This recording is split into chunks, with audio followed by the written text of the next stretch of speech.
If you love your career and you want to keep going in your career, I would say invest passive. If you want to change your career and you want to be a real estate developer and a real estate professional and just flip houses and manage properties, go and buy your own properties. But the most important thing is that if you really want to get your taxes to zero, must become a real estate professional. Some people think that passive investing means you suddenly turn into a millionaire or overnight. That's just not the reality of how this works. It takes time. Welcome back to the Peak Profits Podcast.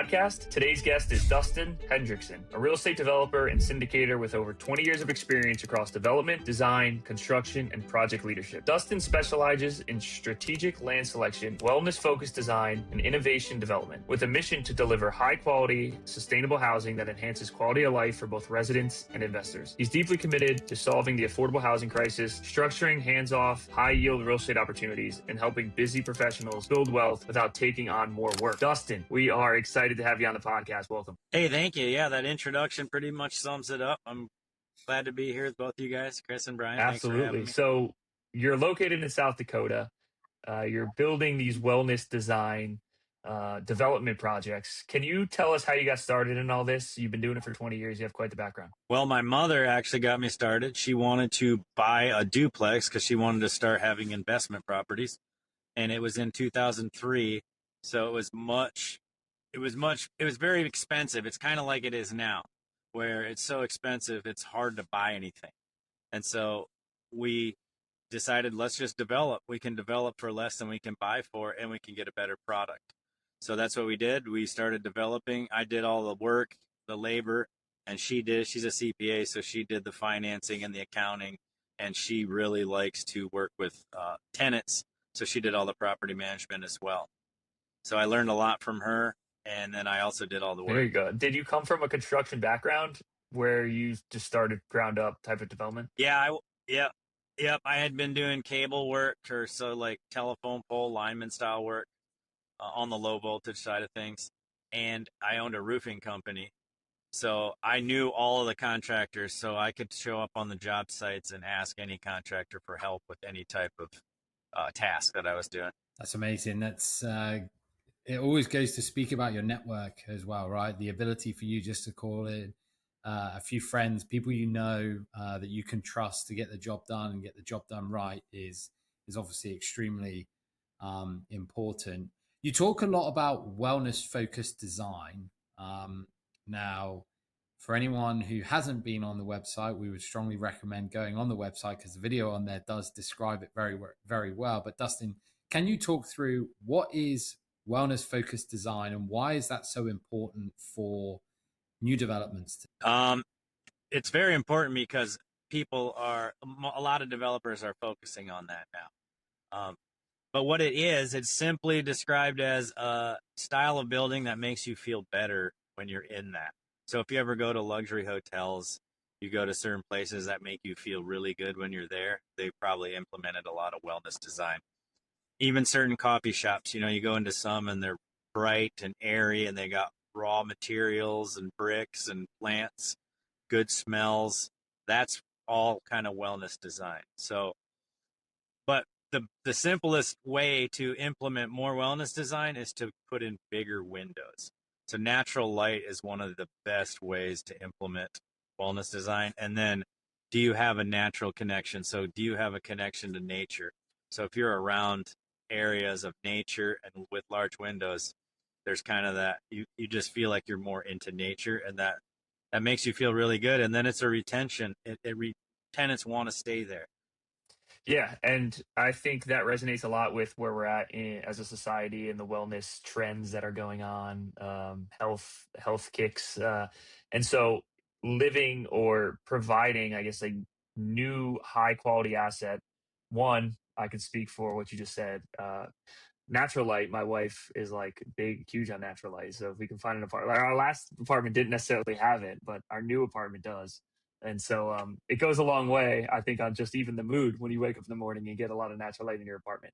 But then when you go and figure out, I guess, let's start from the beginning, because this is like piquing my interest and thoughts. If you identify land or a place that you want to develop, how are you going to structure or think about your development project? of how many units you want to buy or build, and then kind of the products that you're going to put into this development in itself, right? So I'd imagine you're building with um, higher quality products that you're going to be putting into these development projects, right? So when you finish this project, this is a higher quality of living type of place that tenants tend to migrate to. Yeah, yeah. So for me, it's kind of common sense now on what to use, but it took, many years to figure it out. But I would say raw wood floors is a very good example. If you can have a really nice raw wood floor with very little sheen, it feels more natural, feels more real, like you're walking on a real surface. Um, and then always floor to ceiling windows, because it draws your view outside, because you're not looking at the wall anymore, you're looking through the window out to outside, so that's huge. Covered spaces, so you don't want to ever have any steps. So if you've ever had any steps off of, like, once you come outside and you have a bunch of steps to go downstairs, it doesn't draw you outside as much. So if you have the similar planes where you'll end up going outside and using that space more. So zero entry, I guess we could call that. And then higher quality lights. Lighting's very important. If you have real cheap lighting that's real bright and harsh, people do not like that at all. And that's why lamps are popular, because it's really, really good lighting. But yes, if you can incorporate that, and then you can incorporate as much nature as possible. So on our units, we use smaller boutiquier buildings. So we do many 14-plex buildings instead of one big huge building. This allows us to have 2 exterior walls in each unit. So now you have light that comes in from 2 directions. And it's important to have multi-directional light. It's higher quality. So you get different light from different angles. So north light is the best for taking pictures, but north light is not very direct if you're in the northern hemisphere. So that northern light's great for lighting, but then you want some direct sunlight to come in too. So it's good to have multiple angles of light. It just there's something about it that is very there's a human element of it. So when you go into an area that has light from every single direction, you'll notice it feels different than if you just have a lot of light from one plane coming in. It's funny you mentioned lights, because I was in Lowe's 2 weekends ago for over half an hour trying to figure out which light bulbs we wanted to put in to our new lamps that we just got. So you're bringing me back to a little bit of PTSD there, because that was a long time staring at light bulbs and evaluating the different, whether it was bright light, soft white, or all of the different shades and things that you can get. So how Dustin, how did you get to understand? Because you've just shared things that I never even thought of there around like the different angles of light, whether it's north, south facing light. Everyone always talks about kind of south facing gardens or yards and things like that for the sunlight. You mentioned things like the plane as well, so not having to go up and down stairs. Like, how did you get to know this? Because you said now it's kind of second nature to you because you've done this for over 20 years. But kind of, can you talk us through like the evolution that you went through to get to this point where it's kind of second nature, and how kind of some of the key lessons you learned away? Yeah, so I have a highly critical mind, and some people can't handle being around me because I kind of critique everything. I try not to. I try to be aware of who I'm around, but I'm very critical. So nothing's ever really good enough. We can always improve. We can always improve. And I was able to build these units from land development all the way through disposition. So I was involved in every aspect. And I also built custom homes for people. So I would get all of their input as well.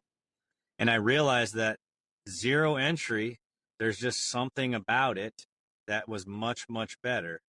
And I started critiquing my feelings more, like, why does this feel so good? And being in those environments over and over and over, I started realizing, because when you're on the single plane, it's like when you step out and you go onto a pool deck and the pool's right there. It's very, very usable. But if you go out to a deck, have to go down the steps, and then you go into the pool, it's just not quite the same as when you're on the pool deck that has the pool, even with your living area. And so when you see the super, super high end homes, that's what they have. And so you started seeing like, okay, this home is way nicer than that home. And what's the difference? The only difference is that it's flat and there's no steps to go in anywhere. So it's all zero entry. Drive in your garage, there's no steps to go in the house. There's no steps from the porch to the sidewalk or to the backyard. And so you start just kind of adding that all up, and then you start getting the critiques from the people that live there. And you realize no one really likes stairs, but they just put them in because they think they're supposed to. And it's easier to build a house with some steps because you don't have to actually design all the planes into it. You don't have to do any thinking. You just, oh, we'll just add a couple steps there, add some steps over here. It's no big deal. And so that's just how I did it. And then you start, after you build a house, then you start realizing this light is not that good. And why do people hate going to hospitals, and why do they hate going to Lowe's and Walmart? It's because the light comes down on you, and it's fluorescent-y light, and it's harsh. And they call it, sterile environment. So all white, hard, like white tile, hard floors, echoey, harsh light is an overstimulating place. I also have a son with autism, so I learned from him. He would voice his opinion more, and I learned that if you controlled this overstimulation, his anxiety is always in check.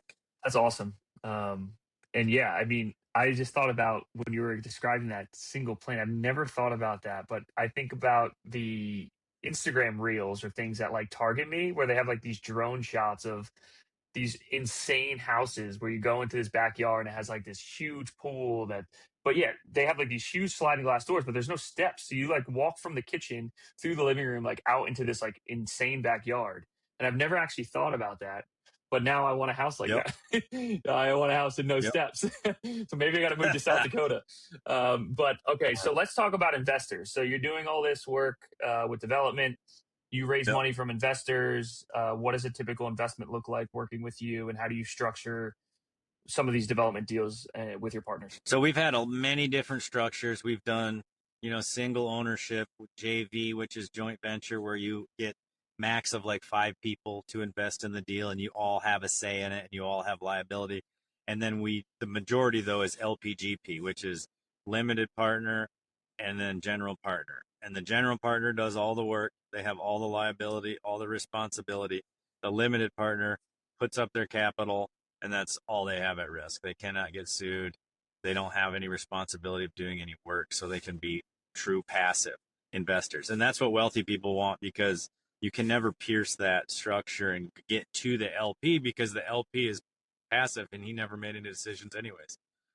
So it's very powerful.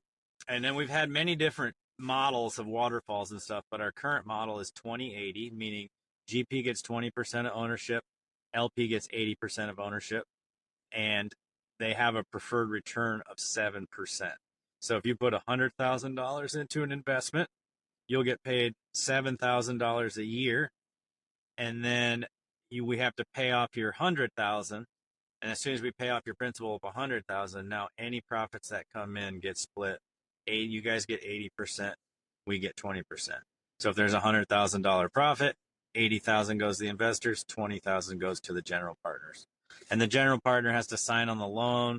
They have to get the financing. They do the asset management. They do all the things, all the work that goes into it. And we figure out when we're going to sell it. We provide your monthly updates. We just take care of all the work, and then we're liable for the property. And is that where the term mailbox money comes from, Dustin? Because they essentially sit there Yes. and they give you the money, Correct. you do all the work, and they get a check in the mail. Absolutely. So what I like to say is, I like to compare it to, if you go and buy a duplex and you do all the work and you do everything there is to it, your returns are going to be very similar. Because what happens normally is you'll buy something and you will get, the first year, you'll get this big tax incentive. So there's a lot of real estate guys like to buy at the end of the year, so then they can reduce their tax liability. They kind of know how much tax they're going to pay. They try to buy something at the end of the year. You get this property, you reduce your tax liability, but there's really no income coming in, because it's kind of just the way real estate works. You have to improve the value before there's enough income to pay to go over break even. So you get enough income to pay the bills, But if you buy your own duplex, you're going to be asset managing, you're going to be property managing, you have to find the tenant. You usually have to even do the maintenance and the turns, because if you don't do that, then you're going to go negative. So you've got to do all this work. And then if you lose a tenant, you might have to cover the mortgage for a month. So there's all these things you have to do. And then in 5 years, you're probably going to double your investment. And that's what we do. Every 5 years, we double your investment. The first year, you're going to get tax incentives. You don't get any distributions till the second 2 to 3 years is when you get your distributions. Then there's usually a refinance. So then the refinance, what we want to do is make you whole. So if you put in 100K, we want to pay you back your 100K, because the sooner we can pay you back, then we get to start participating in the profits. Then from year 5 to 10, we start looking at a sale. And year 10, we don't really want to hold them for longer than 10 years because they start to get dated. The maintenance starts to get high, and we can usually sell for more than it costs us to build a brand new building. And then when we build a brand new building, we add a lot of value when we build that, and we get tax incentives that usually last up to 5 years. So That was no. I don't know if that was too much. I hope it No, that wasn't was too well much. explained, I think, because a lot of people that listen to the show are trying to identify exactly that. What path is right for them? Do they want to go buy the duplex down the street and potentially put $100,000 down payment in maybe a $300,000 property, right, or $400,000 property where they can now be a landlord and rent that out, whether it's 2 or 3 units? Or are they exploring options like this where they are making a few $100,000 a year? They're doing very well in their W-2 or their career. They might not have the time to go out and be a landlord, but they could find people like you or opportunities to be more passive, but have their money backed by real estate assets, right? Not in the stock market or the volatility of Yeah. public markets, but put it into high quality assets like yourself. So, um, with your development, you mentioned maybe 2 to 3 years, they won't get any distributions because I'd imagine that is the time period where you're actually developing the property. You did mention potentially a 10-year hold. So when you Yep. develop and then you refinance after that project is finished, do you put tenants in and then you are managing that property as a rental and providing rental income? And then when it makes sense, maybe 5, 7, 10 years down the line, you're going to sell that for the potential upside gain in the equity to provide their investors their return that they're Yep. looking Correct. And then at that point, we can 1031 exchange that property as well. So you can keep all your tax advantages and roll it into the next property. So we do offer that. But in my 20 years of experience, I found that there's one really good year out of 5 usually to sell. And we haven't had one of those in a while. It's been pretty tough sledding for the last 3 years for a sale. But real estate is made to be held. So it's supposed to be held. It's not supposed to be this massive cash flow machine. It can become that, but the main thing is to be a tax haven, to defer all your taxes, and then to also create generational wealth, to be really passive. And so majority of the money you make on it is appreciation, and the distributions are more there to show you like, hey, this is actually in the black. It is a successful project, but majority of the time your money comes on the exit. We do like to refinance though, to get as much of your initial principal back as possible, because we find when the investor gets paid his principal back, he's not as worried about a sale. And so then we don't have the pressure to sell, and we can sell when the time is right, which is usually an offer that we get approached with. We usually don't put them on the market. People know that we have a lot of property, so anyone that's looking to buy, they approach us. But one more thing on what you were saying is, how do you know what you want to do? If you want to buy your own property, if you want to invest, if you love your career and you want to keep going in your career, I would say invest passively. If you want to change your career and you want to be a real estate developer and a real estate professional and just flip houses and manage properties, go and buy your own properties. But even those guys sometimes need more tax advantages because they have so much passive income. They can use all of the tax benefits we provide. So if they have a really good year, they might want to even take their 100K, put it into one of our deals, because they're going to get about $85,000 back in depreciation, so they can bring their taxes closer to zero. And if you do it right, a real estate professional should be able to get their taxes to zero. That's a really good point to bring up, around the whole point of real estate is not necessarily to be this massive cash flowing engine. Like, sure, it comes as part of it, to prove that the property is profitable, and there should be a kind of element of cash flow to it. But the real aim is the long term play, that the doing this multiple times, right? You mentioned 1031 exchanging into another deal. If you've doubled your money, you can then put that into another deal, and maybe in 5-7 years you've doubled your money again. If you do that 2 or 3 or 4 times, you can see how quickly that can start to snowball. But it just doesn't happen overnight, right? Like, some people think that passive investing means you suddenly turn into a millionaire or overnight. That's just not the reality of how this works. It takes time, it takes reps, it takes consistency of investing, going into various different asset classes. So how have you structured that, Dustin, for yourself? Like, you've obviously done this now for 20 years. You've rolled a number of properties. How many units is it that you have under management? Well, we currently have, I don't know, 1,500 under management, but we're scaling pretty rapidly now. So overall, I probably had 4,000 units total.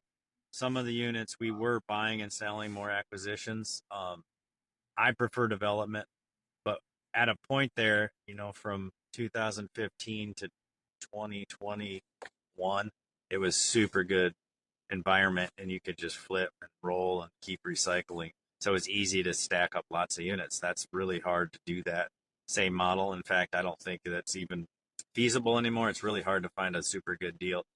And so that's why we started developing, so we can create a pipeline of deals. But roughly, 1,500 units now, I think we are managing. We've got 300 and some under construction, with another 500 that's in development phase, and probably another 2,000 in the pipeline that'll come online over the next 2 to 3 years. So we're really hitting our stride now, because we found a plan that's scalable, repeatable, simple, boring. We can just put this thing everywhere, and almost every community needs something like this. So we found something that works well, and we continue to go with it. But structuring, I mean, we use all kinds of different structures, but the most important thing is that if you really want to get your taxes to zero, must become a real estate professional, which means 51% or more of your time is spent working on your real estate deals. And either that could be you or your wife. And if your wife is a stay-at-home mom, or she doesn't have a job, she only has, I think it's 750 hours a year she needs to work on real estate. So it's like, I think 12 hours a week, something like that. So maybe it's 15, but so it's very easy to accomplish if one of you doesn't have a full-time job. And so if one of you is a super high income earner, one of you should definitely be a real estate professional, because if you send half your income to Uncle Sam, you can take all that money, put it into real estate deals, and pay almost no taxes.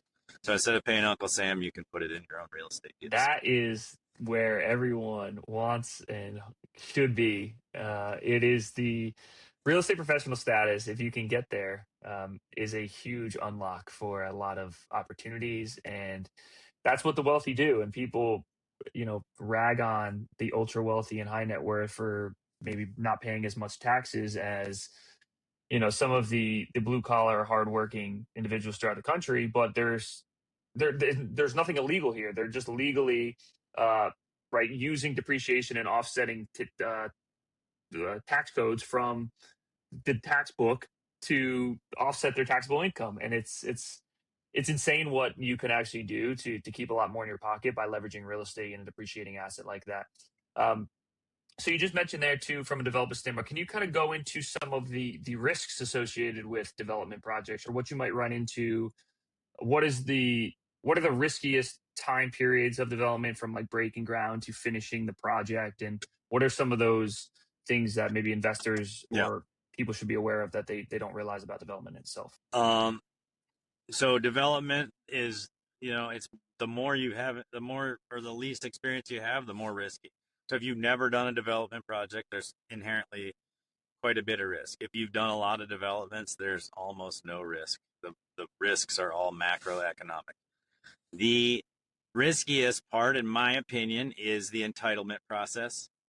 But if you structure the deal correctly, it's not risky. It's just a process. So say you buy a piece of land and you want to entitle it to put your building on it, and then they say no. Well, now you bought a piece of land. Now you got to figure out how to sell it, or you got to build something else, which I would just sell it. But instead of doing that, you just structure the contract that you'll buy it once it's rezoned or when it's entitled. So I want to put this project on it. I'm going to go jump through all the hoops with the city. And when they approve all the stuff, I'll pay you this much, and I'll even pay you a little bit more than what you want for it, or I'll pay you full price, or you can give them a few terms in their favor. And then they jump through the hoops with you because they wanna do it. And then when you get it through the entitlement, it's actually probably worth more than you're paying for it, because entitled land's worth a lot more than unzoned land or anything that's zoned the not the best use. So if it's not zoned the best use and you bring it to best use, you can easily double the price of the land, if not more. So that's where I go. That's what I do. I do that. And then the next thing is getting your permit. So you got to make sure and go through the whole permitting process and get that. But it's very, very rare to see a product that doesn't actually get developed. Because if you're developing it, even if you're really bad at it, someone will come and buy it from you and take it over, develop it for the most part. I mean, once in a while you'll see a stalled project, but it's usually from someone that times change really rapidly and they weren't capitalized enough. They were kind of going way too fast and they just ran out of everything and they were robbing Peter to pay Paul. That can happen once in a while, but that's very rare for an experienced developer to do that. And then the other, so the construction, to me, it always gets done. It always happens. If you've never done the building, there's probably going to be quite a bit of stuff that you don't plan for. So you should have anywhere from a 10 to 20% contingency. And then when you get the building constructed to full lease up, that can be risky as well. But if you've done your market research, you should know whether your product's going to work or not. So the more experience you have and the more you know about your area, the better it's going to be. So if you really don't know what's going on and you don't know if your product's desirable and you don't know if people even want that product in that area, everything can add up and get risky. And also, the cooler your building is, the more risk that there is in it. Dustin knows what he's talking about, people, and he's developed a lot of projects, so he knows the demand is there once he finishes. And one quick follow-up question on that: what does like debt structure look like to you? I know you have investors, but if you buy a piece of land and get it entitled, Yeah. how are you getting the capital outside of like your own capital that you have? Like, are you getting a loan or construction loan or is there a development loan to build this? Or are you taking draws from the bank, or how does that work? What is that structure? So we've done it many, many ways, from just writing a check for the land to borrowing 50% to 80% for the land. Usually banks won't borrow you 80%. When times were a lot better, though, money was kind of free, so you could get a lot more than you can now. But now it's typically 50% if you borrow, so you got to come up with 50%. We've raised money so we've got a land fund, so we've raised money in our land fund and we bought land with that. We've also structured the buy to line up perfectly with our deal. So we've raised for an entire deal. Now we come in, we put the money, we put the equity in, and the bank loan, and everything coincides and closes at the same time. So we've done almost every single way you can imagine. And you can also do carry seller back, where you technically own the land, and then you pay them at closing on the property as well, but you can still work on the land. We've also, hey, partner with us, put your land in as equity, and then we go and put the deal together and bring them in as a partner. So now they're on the GP side. So we've done every way possible. It feels like we've done them all. I really like the land fund because we can give our investors a boost. We can give them quite a big return because that land is going to be worth double when we close on it. Because we take the land from raw land to entitled land, and then we put permits on it, and now that land, it was worth, $4 or $5 a foot. Now it's worth $10 a foot. So we can give the investors a 20% return, or we can boost their equity into the deal. We can do all kinds of things to sweeten the pot, and that's a really short-term deal. So it gives the investor kind of a quick win. And one more quick question, sorry, is what does that entitlement process look like if you were to buy raw land? Like, who do you go to the city, Yeah. the state, and what is the timing of that process? Yep. Or if you were to go and get something, can you walk us through what that looks like? Well, the timing is different everywhere, but the process is always the same. And there might be less committees or more committees. So the more, what's it called? Overregulated. The more overregulated an area is, the longer it's been there, usually, or even the wealthier it is, the more hoops you got to jump through. So if people need housing really bad, you'll find you don't have to do anything. You go right down to the local planning and zoning, or even the building permit the engineer might be the same guy as the planning and zoning. So all the guys are there, and he's like, well, all you got to do is fill out this paper, and we can, we'll go a reading in city council. They vote for it. It's always yes. In this, they'll tell you, like, we'll just vote yes for it. Just go through this process. It's a formality. It might take 45 days. That's not typical, though. Normally, you go to planning and zoning. They tell you what fits on it. You do a mock-up with civil. You fit everything together. Then you go to planning and zoning, and they say, we want to see this, this, and this. You got to have 4 bushes over here, 12 trees there, two egress driveways, certain these fire codes, and you get your plan all dialed up, and then, okay, submit it to planning and zoning. They approve it, goes to city council. They approve it preliminary, and then it goes to the second reading, and then the whole city neighborhood shows up, and they're pissed. And then you got to go through that, and then you got to talk to those people, and they might table it. And so that could take months. So, I mean, some areas take years, but a typical process takes us about 6 months. And then you get your second reading in city council. They pass it. It goes back to any comments for the city. If the engineer needs to tweak anything, they do, and then they record it. And then at that time when they record it, that's when we purchase it. And we purchase it from whoever's selling it to us. Once in a while, we'll buy it first. It just depends on if we know the process is going to go through. But we have so many opportunities now, we don't need to do that. We just say, hey, if we buy this from you, we will buy it when they stamp it at approval. And so the owner of the land takes the ride with us. But we have bought it. We have bought land before and rezoned it. And we've also bought land and tried to rezone it and got shut down. So we just found it's not worth going through all that hassle. Because once you buy it, now you got all these costs to sell it. You got to pay the realtor. And then you have to, it's just kind of a pain, and then it takes up a bunch of time. If it gets denied and we don't buy it, it just goes back to the owner, and then now he has to deal with it. And he also knows his land's probably worth less because they won't zone it for that particular use. But usually they'll tell you, this is what it is, and this is what we want there. And if you're fighting an uphill battle, it's a complete waste of time. Sometimes you can do it and you can get it through, but that's not where we find value. We find value in communities that want to work with us. Can you talk to us a little bit about your land fund? That sounds like a really interesting concept. Can you kind of explain how do investors get into the land fund? You said about 20% returns, which is fantastic. It's obviously a great area for people to put their money. Can you talk us through that and how people can potentially get involved in that, Dustin? Yeah, so I can let you know about our current land fund, which is actually fully subscribed, but we'll start another land fund shortly within the next 6 months. So this land fund, we identified 5 parcels of land that we could buy with this land fund, and it was capped at $4.4 million. And so we raised for the land fund. We closed a piece of land in Crooks. We closed a piece of land in Rochester. We closed one in Hartford. And we're closing 2 near Des Moines, one in Ankeny and one in Norwalk. So we're going to have 5 parcels that are closed in there. One of them in Crooks we've already bought out. So that one closed last year in September, October. We closed that with the land fund. We funded that one, started paying people at monthly 20%. So they put $100K in, they get $1,667 every month.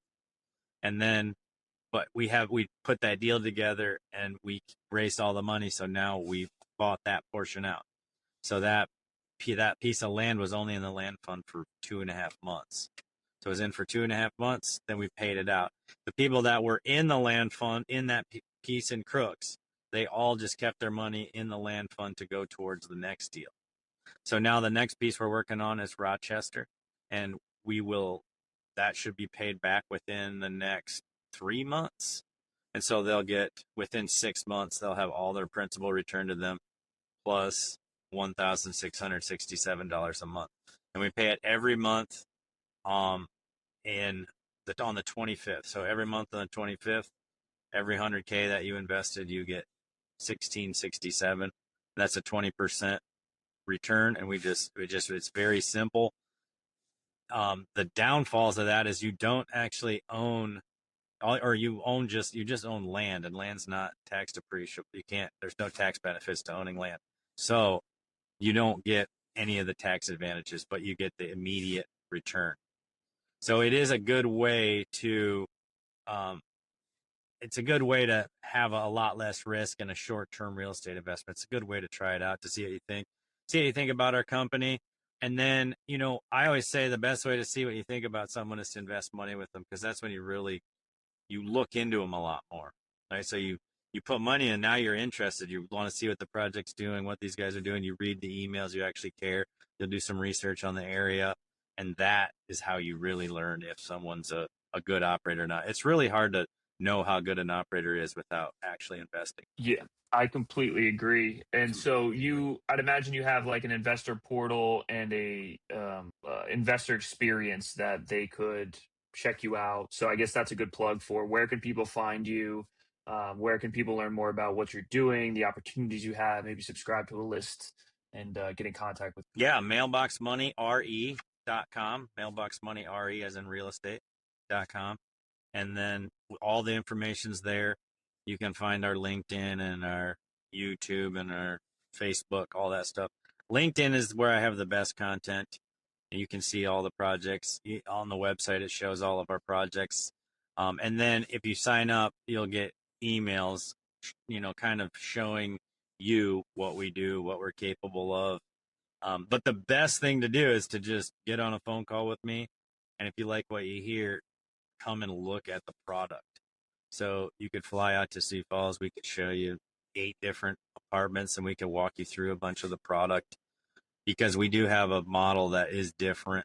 It's not the same as every other apartment. So it does take quite a while to understand why it's better, why it's different, why it's more passive, why are the ongoing costs less to operate this. And so I can walk you through and point all that out. It's really hard to explain over emails and phone calls, because I could literally talk about this stuff for hours just the depth of knowledge. It's hard. I don't really know it's hard to know where people are at and how much they can actually, how much information they can take in without getting overwhelmed, and do they understand it? So everyone's kind of at a different level. So a phone call is always the best, but we trickle the education into, so, wherever you're at, we can figure it out. But on-site is by far the best, and that's the easiest way to just download everything I'm taking in, because you can see it. I can explain it, and you can see why we do what we do. Sounds like I need to make a trip out to Sioux Falls. One, I've never been out that part, and it looks beautiful. But yeah, that would be a nice bonus to go check out what you guys are doing. Come in the summertime for sure. It's super cold today. Yeah, good note, because it's too cold up there in the winter. Yep, very cold. Dustin, this has been amazing. Anyone listening, check out mailboxmoneyre.com. Go and schedule some time with Dustin. Dustin, is there any kind of final pieces of advice other than reach out to you that you would share for anybody listening to this before we say our goodbye? Mindset, everyone, most people in the industry talk about it, but improve your mindset, and always, look for more knowledge. And reading books has really helped me to understand that there's always something out there. There's always somebody that knows more. And that's where you got to start. You got to just start by consuming all the knowledge, and then you got to start doing. Eventually you have to start doing. So, but mindset expansion is one of the, if you're ever stuck, you need to expand your mindset. You need to take more in. because there's just so much information, so much knowledge out there. And if you have a will to do it, you can do it. So great piece of advice. Well, Dustin, thank you very much. We will put the link to your website so that people can go straight on there and request some time to speak with you. But this has been fantastic. Thanks, Dustin. Yeah, thank you for having me. And God bless you guys. It was great interview. You guys asked some amazing questions. It's actually one of my favorite interviews. I love the questions you ask. Most people ask more fluff stuff. So I can tell you guys know what you're talking about, and you're interested in real estate. That's a great compliment. So thank you. But yeah, everyone listen to this episode. You heard it here from Dustin. It's good quality, good value. So no, thank you, Dustin, and we'll definitely keep in touch. All right. Thanks, guys.